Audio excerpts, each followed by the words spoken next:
அனைவருக்கும் வணக்கம். ஆண்டாள் நாச்சியார் அருளிச் செய்த மார்கழி 2ஆம் நாளிற்கான திருப்பாவை பாசுரம். வையத்து வாழ்விற்காள் நாமும் நம் பாவைக்கு செய்யும் கிரிசைகள் கேளீரோ.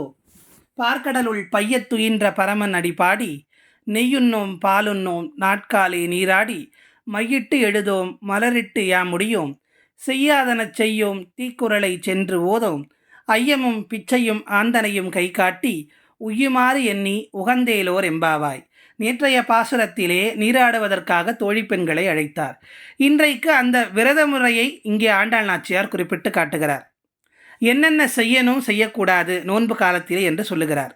அப்படி பார்க்கடலிலே பையத்துயின்ற அந்த பரமன் இருக்கிறானே அவனுடைய அடியை பாடி அவனுடைய புகழை பேசி நாம் நெய் உண்ணக்கூடாது, பால் உண்ணக்கூடாது, அதிகாலையிலே எழுந்து நீராடி கண்ணுக்கு மையிட்டு கொள்ளக்கூடாது, மலர் சூடி கொள்ளக்கூடாது, இந்த உலகத்திலே செய்யாத விஷயங்கள் என்று என்னென்ன இருக்கிறதோ அதையெல்லாம் செய்யக்கூடாது.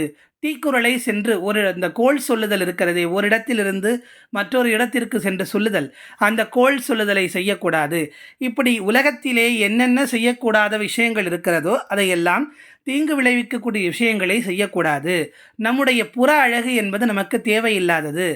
இறைவனை அழகுபடுத்தி அவனுடைய அந்த வதனத்தை நாம் பாடி பரவுவதுதான் இந்த விரத காலத்திலே நாம் செய்யக்கூடிய ஒரு விஷயம்.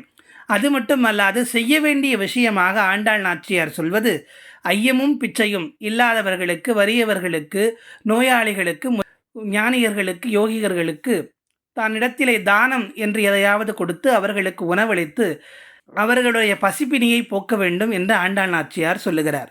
அப்படி தான தர்மங்கள் செய்து இந்த விரத முறையை துவங்க வேண்டும் என்று ஆண்டாள் நாச்சியார் சொல்லுகிறார். மீண்டும் நாளைய பாசுரத்தில் சந்திப்போம்.